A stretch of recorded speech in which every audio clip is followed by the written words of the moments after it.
नमस्कार, आप देख रहे हैं 4 टीवी और आपके साथ मैं हूं प्रियंका सिंह। हमारे इस खास बुलेटिन देश दुनिया में आप सभी का एक बार फिर से बेहद स्वागत है और बुलेटिन का आगाज करेंगे बड़ी और अहम खबर के साथ। दिल्ली में बीजेपी के राष्ट्रीय अध्यक्ष जेपी नड्डा ने मोदी सरकार के 11 साल पूरे होने पर आयोजित विशेष प्रदर्शनी का दौरा किया। इस प्रदर्शनी में सरकार की प्रमुख उपलब्धियां और विकास कार्य को दर्शाया गया है, जो देश के विभिन्न क्षेत्रों में हुए सकारात्मक बदलावों को उजागर करती है। जेपी नड्डा ने इस प्रदर्शनी की प्रशंसा करते हुए कहा कि ये भारतीय जनता को सरकार की सफलताओं से रूबरू कराने का एक प्रभावी माध्यम है। उन्होंने आगे कहा कि पिछले 11 सालों में देश ने विकास, आर्थिक सुधार और सामाजिक कल्याण के क्षेत्र में महत्वपूर्ण प्रगति की है, जिसे ये प्रदर्शनी बखूबी प्रस्तुत करती है। इस मौके पर बीजेपी के अन्य वरिष्ठ नेता भी मौजूद रहे। प्रदर्शनी आम जनता के लिए भी खुली है, जिससे वे सरकार की उपलब्धियों को नजदीकी से देख सकेंगे।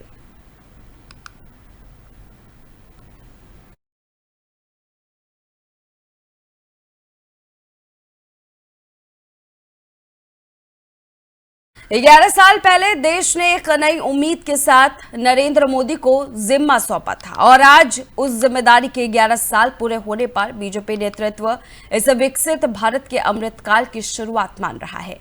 इसी को लेकर के जेपी नड्डा ने भी बड़ी प्रतिक्रिया दी है। सुनिए। जैसा कि अभी अनिल बलूच जी ने जो आपको बताया कि प्रधानमंत्री मोदी जी के नेतृत्व में हम 11 साल पूरे कर रहे हैं और उनके नेतृत्व में चलने वाला ये सरकार, उसके बारे में आज हम कोशिश करेंगे कि चर्चा करें, क्योंकि 10 साल 11 साल की अवधि को एक प्रेस कॉन्फ्रेंस में बांध देना ये बहुत ही कठिन काम है। लेकिन फिर भी जो विकसित भारत और विकसित भारत में अमृतकाल और अमृतकाल के लिए जो सेवा, सुशासन और गरीब कल्याण, इस पे जो समर्पित 11 साल प्रधानमंत्री मोदी जी के नेतृत्व में कार्य हुआ है, वह स्वर्ण अक्षरों में लिखे जाने वाला कार्य हुआ है। It should be written in golden words, in golden letters, क्योंकि जो काम हुआ है वह अकल्पनीय और अद्वितीय। हमको ये याद रखना चाहिए कि that government before 2014 was full of corruption. भ्रष्टाचार से आकंठ डूबी हुई सरकार थी, घोटालों से में संलिप्त सरकार थी, वाली सरकार थी। एक नेगेटिविज्म का वातावरण था, कुछ नहीं बदलने वाला। लेकिन 2014 के बाद हमने ऑप्टिमिज्म देखा है। The shift, when I talk about political culture, I talk about the shift from negativism to positive. आज हम मतलब मैं नहीं, भारत का आम नागरिक कहता है मोदी है तो मुमकिन। मोदी जी के बारे में ये धारणा बनना, समस्याओं का सॉल्यूशन करेंगे और समस्याओं को सॉल्व करेंगे, ये आम व्यक्ति की धारणा बन गई है। और इसीलिए हम ये भी आविष्कार और नवाचार। तो मोदी सरकार के 11 साल पूरे होने पर रक्षा मंत्री राजनाथ सिंह ने भी ट्वीट कर देशवासियों को बधाई दी है। उन्होंने लिखा कि सेवा के इन 11 सालों की उल्लेखनीय यात्रा में हर भारतीय ने गौरवपूर्ण भागीदारी निभाई है। राजनाथ सिंह ने इसे एक विकास गाथा और इतिहास निर्माण की यात्रा बताया और कहा कि देश आज पहले से अधिक मजबूत, एकजुट और गर्वित है।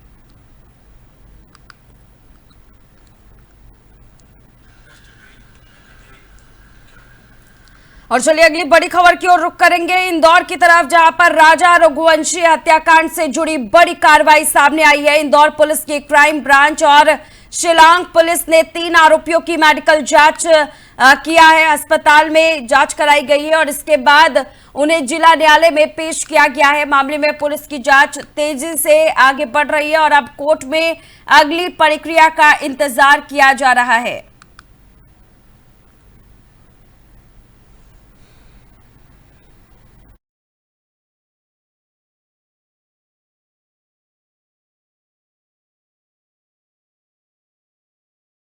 और चलिए आगे बढ़ेंगे। पुरी में मशहूर रेत कलाकार सुदर्शन पटनायक ने मोदी सरकार के 11 साल पूरे होने पर विशेष रेत कला का निर्माण किया है। इस कला में उन्होंने विकसित भारत की यात्रा को बखूबी दर्शाया, जो देश की प्रकृति और विकास की कहानी कहती है। ये रचनात्मक प्रदर्शन लोगों को प्रेरित कर रहा है और भारत की सकारात्मक छवि को उजागर कर रहा है।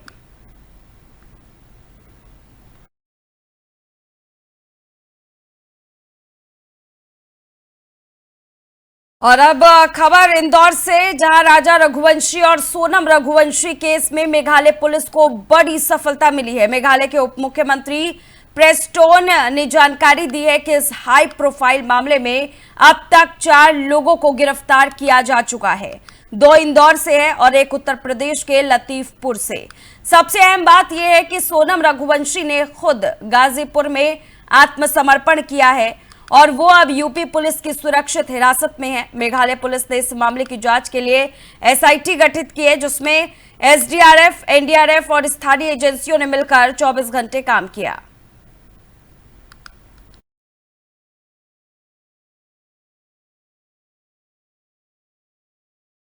और अगली बड़ी खबर केरल से सामने आ रही है, जहां पर केरल के कोझिकोड के बेपोर तट पर आज एक बड़ा हादसा होते होते टल गया है, जब एक सिंगापुर का झंडा लगा कंटेनर मालवाहक जहाज आग की चपेट में आ गया। भारतीय नौसेना के मुताबिक ये जहाज कोलंबो से एनपीसी मुंबई के लिए 7 जून को रवाना हुआ था। इसकी लंबाई करीब 270 मीटर है और ड्राफ्ट 12.5 मीटर है। जहाज में आग कैसे लगी, इसकी वजह अभी तक साफ नहीं हो पाई है। नौसेना और कोस्ट गार्ड अलर्ट मोड पर है और ज्यादा जानकारी का इंतजार किया जा रहा है।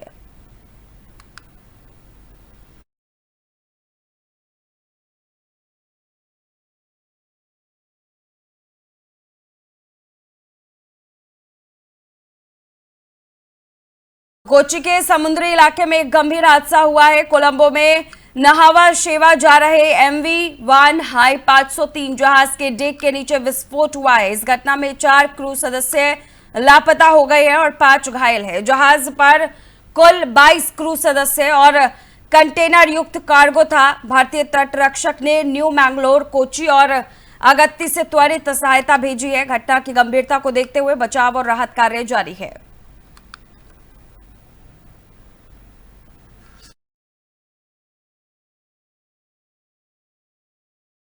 अगली खबर की ओर रुख करेंगे। भारतीय सेना में महत्वपूर्ण बदलाव हुआ है, जहां लेफ्टिनेंट जनरल राजीव घई को उप सेना प्रमुख के पद पर पदोन्नत किया गया है। यह पद सेना के रणनीतिक और संचालनात्मक कार्यों में अहम भूमिका निभाता है। उप सेना प्रमुख के अधीन सभी परिचालक कार्यक्षेत्र काम करते हैं, जिनकी रिपोर्ट सीधे उन्हीं को दी जाती है। साथ ही लेफ्टिनेंट जनरल घई अभी भी सैन्य संचालन महानिदेशक का कार्यभार संभाल रहे हैं, जो उनकी व्यापक सैन्य क्षमता और अनुभव को दर्शाता है।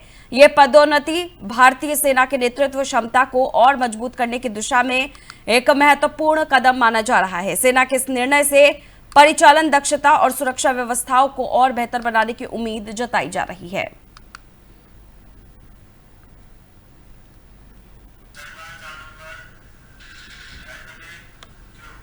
रुक करेंगे अब जम्मू कश्मीर की ओर, जहां पर उपराज्यपाल मनोज सिन्हा ने वैष्णो देवी यात्रा मार्ग पर सुरक्षा को लेकर बड़ा कदम उठाया है। सुरक्षा बलों की संयुक्त समीक्षा के बाद तीर्थयात्रियों की सुरक्षा के लिए 20 करोड़ रुपए की लागत से एक अतिरिक्त कमान और नियंत्रण केंद्र स्थापित किया गया है। इससे यात्रा मार्ग की बेहतर निगरानी और सुरक्षा सुनिश्चित होगी, ताकि श्रद्धालु निश्चिंत होकर अपनी यात्रा पूरी कर सके। सुरक्षा बलों ने एक ज्वाइंट रिव्यू किया था इस पूरे यात्रा मार्ग और यात्रियों की सुरक्षा की दृष्टि से, और पुलिस, आर्मी और सीआरपीएफ ने मिलकर के जो सुझाव दिए थे उसको दृष्टिगत रखते हुए एक integrated control and command system यहाँ बनाया गया है 20 करोड़ रुपए की लागत से, और उसमें ढेर सारे फीचर्स हैं जिससे यात्रियों की सुरक्षा और सुविधा सुगम होगी। और मुझे लगता है कि एक अच्छा काम सुरक्षा बलों ने एक ज्वाइंट रिव्यू किया था इस पूरे यात्रा मार्ग और यात्रियों की सुरक्षा की दृष्टि से, और पुलिस, आर्मी और सीआरपीएफ ने मिलकर के जो सुझाव दिए थे। और बड़ी अपडेट हम आपके साथ साझा कर रहे हैं। 12 जून को पटना में इंडी गठबंधन की बैठक होनी है। बड़ी और अहम जानकारी हम आपके साथ साझा कर रहे हैं। 12 जून को पटना में इंडी गठबंधन की बैठक होगी। तेजस्वी यादव के घर पर इंडिया गठबंधन की अहम बैठक रखी गई है। गठबंधन के सभी दलों को बैठक में शामिल होने का संदेश भेजा गया है। बड़ी और अहम जानकारी हम आपके साथ साझा कर रही है।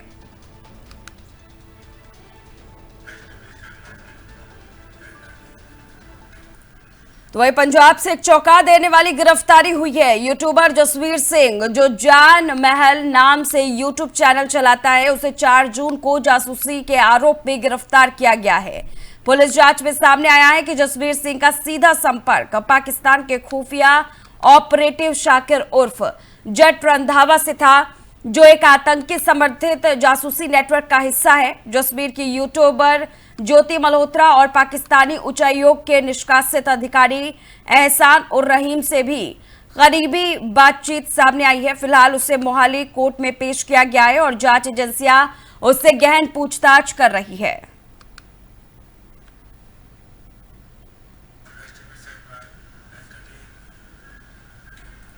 तो बड़ी और अहम खबर एक और हम आपके साथ साझा कर रहे हैं। तहव्वुर राणा को लेकर के बड़ी अपडेट सामने आ रही है। तहव्वुर राणा को परिवार से बात करने की अनुमति मिल चुकी है। बड़ी अपडेट हम आपके साथ साझा कर रहे हैं। पटियाला हाउस कोर्ट ने कॉल पर कई सारी शर्तें भी लगाई है। तिहाड़ जेल अधिकारी की निगरानी में बातचीत होगी। परिवार से संपर्क का पहला ये मौका तहव्वुर राणा को दिया गया है। तहव्वुर राणा की कॉल की मंजूरी अब दे दी गई है। बड़ी और अहम जानकारी हम आपके साथ साझा कर रहे हैं। दिल्ली में तहव्वुर राणा को पटियाला हाउस कोर्ट ने अपने परिवार से एक बार फोन पर बात करने की अनुमति दी है। ये कॉल तिहाड़ जेल के अधिकारियों की निगरानी में होगी। परिवार और तहव्वुर राणा के बीच इस बातचीत की अनुमति पर कोर्ट ने कड़ी शर्तें भी लगाई हैं, ताकि कानून और सुरक्षा का पूरा ध्यान रखा जा सके।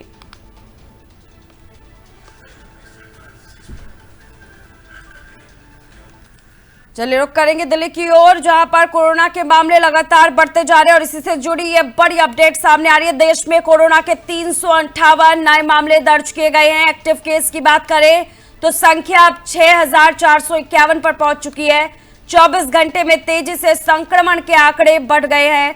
स्वास्थ्य विभाग में सतर्कता बढ़ाने के भी निर्देश जारी कर दिए गए हैं। बड़ी और अहम जानकारी हम आपके साथ साझा कर रहे हैं। देश में एक बार फिर कोरोना के मामलों में इजाफा देखने को मिल रहा है। बीते 24 घंटों में कोरोना संक्रमण के 358 नए मामले सामने आए हैं, जिससे एक्टिव केस की संख्या बढ़कर के 6451 हो गई है। स्वास्थ्य विभाग ने लोगों से सतर्कता बरतने और आवश्यक एहतियात बरतने की अपील भी की है। लगातार बढ़ते मामलों को देखते हुए निगरानी व्यवस्था को भी मजबूत किया जा रहा है।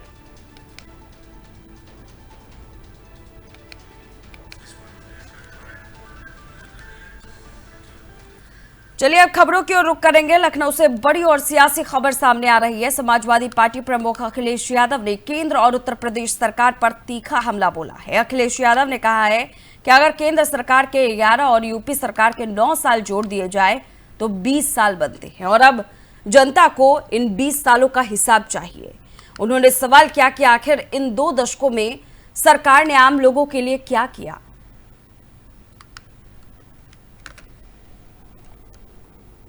देखिए, एक हिंदी में कहावत है, 1 पे 1 11, और दूसरी कहावत है 9 2 11। जो उत्तर प्रदेश की जनता, मैं सवाल 11 साल का नहीं कर रहा हूं, ये 11 साल आपके लिए हो सकते हैं, लेकिन अगर दिल्ली की सरकार के 11 साल और उत्तर प्रदेश की सरकार के लगभग 9 साल, इन दोनों को जोड़ दें तो 20 साल का लेखा जोखा सरकार को देना पड़ेगा जनता के बीच में क्या किया है। और वो तमाम आंकड़ों पे बहस करनी पड़ेगी कि हम शिक्षा के क्षेत्र में कितना आगे बढ़े हैं, हम बेरोजगारी में कितना पिछड़ गए हैं, हम रोजगार देने में कितना कामयाब हुए हैं, हम जो इन्वेस्टमेंट लाना चाहते थे हम इन्वेस्टमेंट कितना लाए हैं भारत सरकार और उत्तर प्रदेश सरकार ने मिलकर के। और उत्तर प्रदेश के लोग तो ज्यादा आकलन इसलिए करेंगे क्योंकि देश के प्रधानमंत्री यहां से हैं और जो योजनाएं चल रही हैं उससे नहीं लगता है कि दिल्ली और लखनऊ में कोई तालमेल है। ये बात मैं नहीं कहना चाहता हूं, वो योजनाओं में दिखता है। जो गांव गोद लिए जाते हैं और अगर लिए हुए गोद जो गांव हैं उनकी तस्वीर न बदले तो कहीं ना कहीं प्रश्न लगता है। और अगर प्रश्न लगाने का काम कोई कर रहा है तो वो उत्तर प्रदेश की सरकार है। अगर प्रधानमंत्री जी ने गोद लिया गांव और उस गांव की तस्वीर नहीं बदली तो प्रश्न लगता है उत्तर प्रदेश की सरकार पर। और यहां पर जितने लोग बैठे हैं बीजेपी में, एक दूसरे से सर टकरा रहे हैं, एक दूसरे के खिलाफ काम कर रहे हैं, खींचातानी कर रहे हैं। कौन सा विभाग है जिसमें खींचातानी न चल रही हो? और सोचिए 11 साल की यही उपलब्धि होगी कि आईएएस को अंडरग्राउंड होना पड़ रहा है, कमीशन को लेकर के झगड़ा हो रहा है, बंटवारे को लेकर के झगड़ा हो रहा है, आप पानी पीने का नहीं दे पा रहे शुद्ध, गांव में अभी भी कूड़ा गंदगी भरी पड़ी है, आप किसान को फेस नहीं करना चाहते हैं, इसलिए आप एरियल सर्वे कर रहे हैं। फसलों का कोई एरियल सर्वे करता है? कोई आप रिमोट सेंसिंग के अधिकारी हैं? आप क्या? आप प्रदेश के सबसे बड़े मुखिया हैं, आपको किसान के सामने जाना चाहिए, फेस करना चाहिए किसान को।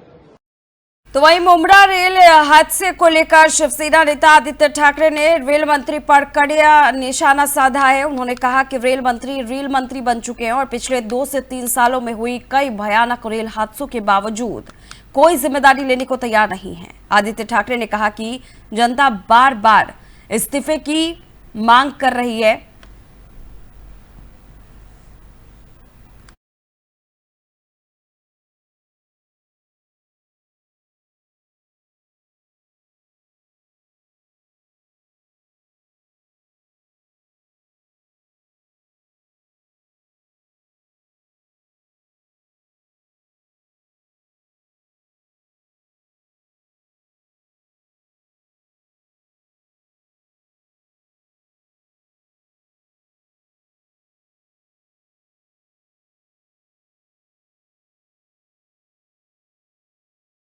Has become a real Mantri.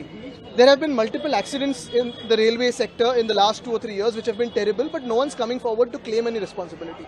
This is solely the responsibility of the railway department and the railway minister. Sadly, the railway minister is busy making funny speeches and comic voices, making तो वहीं बीकानेर में जमीन की registry दरों को लेकर जनता की मांग पर अब सियासी हलचल तेज हो गई है। केंद्रीय मंत्री अर्जुन राम मेघवाल ने इस मुद्दे पर बड़ा बयान देते हुए कहा कि खुद प्रधानमंत्री नरेंद्र मोदी से इस विषय पर बात हुई है और मुख्यमंत्री भजनलाल शर्मा से भी 2 बार चर्चा की गई है। अर्जुन मेघवाल ने साफ तौर पर संकेत दिया कि मुख्यमंत्री इस मांग पर सकारात्मक सोच रख रहे हैं और जल्द ही रेट कम करने को लेकर कोर्ट ठोस निर्णय ले सकती है। ये विषय जब यहाँ मुख्यमंत्री जी आए थे, अभी प्रधानमंत्री जी की सभा थी ना, तो 2 बार मुख्यमंत्री जी भजनलाल जी शर्मा आए, उनके सामने भी ये विषय गया था। और जो जनता की मांग है कि थोड़ी दर कम होनी चाहिए, राशि कम होनी चाहिए, इस दिशा में मुझे लगता है सकारात्मक ढंग से। और बड़ी और अहम खबर की तरफ रुख करेंगे। दिल्ली में गर्मी का कहर लगातार जारी है। 11 जून तक ऑरेंज अलर्ट जारी किया गया है। 3 दिन तक राजधानी झुलसाएगी, तो सावधान रहिएगा।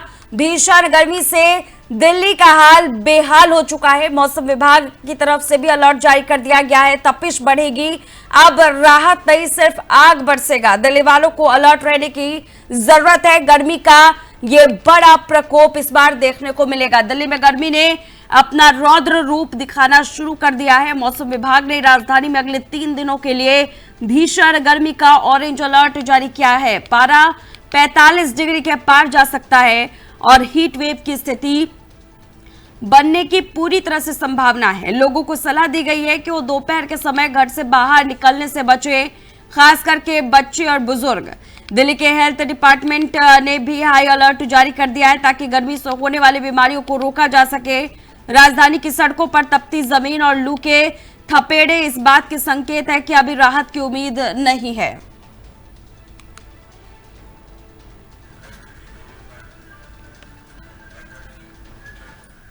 और वहीं रायगढ़ में आज शिव प्रेमियों के लिए एक बेहद ही खास दिन रहा। छत्रपति शिवाजी महाराज के राज्याभिषेक के 352वीं वर्षगांठ पर रायगढ़ किले में हजारों शिव भक्तों की मौजूदगी में माहौल पूरी तरह से शिवमय हो गया। इस ऐतिहासिक मौके पर महाराष्ट्र के उप मुख्यमंत्री एकनाथ शिंदे भी पहुंचे और उन्होंने श्रद्धा सुमन अर्पित करते हुए छत्रपति शिवाजी महाराज जैसा दूरदर्शी और कुशल प्रशासक दोबारा नहीं आएगा, ये कहते हुए वे नजर आए। उन्होंने सभी को शुभकामनाएं दी और कहा कि हर साल इसी तरह की आस्था और उत्साह देखने को मिलता है। रायगढ़ किले की फिजाओं में आज इतिहास फिर से जिंदा हो उठा है। शिवराज्याभिषेक 352वां है, ये तिथि के अनुसार आया हुआ है। आज हम देखते हैं छत्रपति शिवाजी महाराज का राज्याभिषेक इतने धूमधाम से लोग मना रहे हैं। हजारों लोग शिव भक्त यहाँ आए हैं और पूरा सब आप देख रहे हैं, माहौल पूरा शिवमय हुआ है। शिव भक्त यहाँ आए हैं और हर साल ऐसा ही माहौल होता है। ये तिथि के अनुसार हुआ है, पिछले 6 तारीख को तारीख के अनुसार हुआ है, वो भी बड़ा हो गया है और उसमें भी सभी शिव भक्त शामिल हो गए। आज भी देख रहे हैं कि हजारों शिव भक्त, जो लाखों लोग आज छत्रपति शिवाजी महाराज के राज्याभिषेक में आते हैं। ये बहुत बड़ी बात है। ये जनता का राजा, रहते का राजा, उनके जो दूरदृष्टि उनकी है। आज हम देखते हैं इतने ऊंचाई पे गढ़कोट किले बनाना, वहाँ तोपों को चढ़ाना या पीने के पानी की व्यवस्था करना या खाद्य धान्य भंडार रखना, ये बहुत विजनरी लीडर थे, ये बहुत ही कुशल प्रशासक थे और ऐसे राजा, ऐसे छत्रपति शिवाजी महाराज दोबारा होने नहीं। और इसीलिए उनकी राज्याभिषेक या जयंती जितनी भी बार मनाएंगे वो कम ही है और इसलिए मैं सभी शिव भक्तों को। चलिए अब रुख करेंगे दिल्ली की ओर। दिल्ली की सीएम रेखा गुप्ता ने श्यामलाल कॉलेज के वार्षिकोत्सव और पुरस्कार वितरण कार्यक्रम में भाग लेते हुए कहा कि कार्यस्थल का ये वो जगह होनी चाहिए जहां लोग वास्तव में कुछ कर सके। उन्होंने अपने छात्र जीवन के अनुभव को साझा किया और बताया कि दिल्ली विश्वविद्यालय में पढ़ाई के दौरान वे कई बार इस कॉलेज आई। मुख्यमंत्री ने कॉलेज के प्रांगण में भीषण गर्मी के बीच ऑडिटोरियम की कमी को महसूस किया और इसे सुधारने की बात कही। उन्होंने आश्वासन दिया कि सरकार इस दिशा में काम करेगी ताकि छात्रों को बेहतर सुविधाएं मिल सके और उनकी प्रतिभा को दुनिया के सामने लाया जा सके। मुख्यमंत्री का ये बयान छात्रों और शिक्षाविदों के लिए उम्मीद जगाने वाला रहा। मौका मिले जहां कुछ किया जा सके। स्टूडेंट लाइफ से दिल्ली यूनिवर्सिटी में पढ़ते हुए श्यामलाल कॉलेज में मेरा अनेकों बार आना हुआ और आज दिल्ली की सीएम के रूप में जब मैं यहाँ अपने आप को पाती हूँ तो मेरा दिल यही कहता है कि मैं दिल्ली के लिए वो बेहतरी के काम कर दूं कि आने वाली जनरेशन्स को सुविधाएं मिले। आज कॉलेज के इस प्रांगण में हमने देखा कि बहुत गर्मी के कारण कोई ऑडिटोरियम ना होना, इस क्षेत्र को अच्छे ऑडिटोरियम की जरूरत है और माननीय सांसद जी भी यहाँ हैं। हम इस दिशा में जरूर प्रयास करेंगे ताकि बच्चों को बेहतर। तो ये महाराष्ट्र के कोपरगांव शहर में आवारा जानवर अब लोगों की जान के दुश्मन बनते जा रहे हैं। सावरकर चौक पर आज एक आवारा बैल ने स्कूटी सवार दंपति को टक्कर मार दी। पति पत्नी घायल है जबकि सौभाग्य से उनकी मासूम बेटी सुरक्षित बच गई। हादसे में राहुल चौधरी और उनकी पत्नी को हाथ में गंभीर चोटें आई हैं और राहुल का एक हाथ फ्रैक्चर हो गया है। सवाल यही है कि बार बार हो रही ऐसी घटनाओं के बावजूद नगर पालिका कब जागेगी? क्या वाकई प्रशासन किसी जान के जाने का इंतजार कर रहा है? माझं नाव राहुल सुभाष चौधरी। आज संध्याकाळी मी छोट्या पुलावरून कोपरगाव गावात येत असताना रसराज मेडिकलच्या समोर चौकामध्ये दोन मोकाट सांड लढाई करत होते। त्या लढाईमध्ये अचानक ते आमच्या अंगावर आले। आम्ही गाडीवर होतो, माझं कुटुंब आणि मी। त्यांनी एकदम जोरात धडक दिली। त्या धडकेमध्ये आम्ही जवळपास 4 ते 5 फूट लांब फेकलो गेलो। त्याच्यामध्ये मला आणि माझ्या पत्नीला जोरात मार लागलेला आहे। माझा हात पूर्णपणे। दुनिया एक विचित्र विरोधाभास से जूझ रही है। कुछ लोग एंटीबायोटिक्स का इतना अधिक उपयोग कर रहे हैं कि उनका असर ही खत्म हो गया है। वहीं दूसरी ओर करोड़ों लोग इन जरूरी दवाओं से वंचित रह रहे हैं। हमारी ये रिपोर्ट देखिए। एंटीबायोटिक्स और उनका महत्व। एंटीबायोटिक्स वो दवाएं हैं जो बैक्टीरिया जनित संक्रमणों को खत्म करती है। जब पेनिसिलिन जैसी पहली एंटीबायोटिक आई थी तो इससे चिकित्सा विज्ञान की क्रांति कहा गया, लेकिन आज वही एंटीबायोटिक्स अपनी प्रभावशीलता खो रही है और वजह है इनका अत्यधिक और अनियंत्रित इस्तेमाल। समस्या का पहला पक्ष अति प्रयोग और सुपर बग्स का खतरा। विकसित और कुछ विकासशील देशों में एंटीबायोटिक्स का उपयोग सामान्य सर्दी जुकाम जैसे वायरल संक्रमणों में भी किया जाता है, जहां ये असर नहीं करती।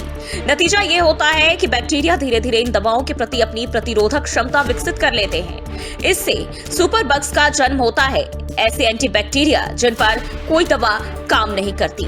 WHO की भूमिका। विश्व स्वास्थ्य संगठन यानी WHO पहले ही चेतावनी दे चुका है कि अगर यह स्थिति रही तो 2050 तक एंटीबायोटिक प्रतिरोध के कारण हर साल 1 करोड़ से ज्यादा लोगों की मौत हो सकती है।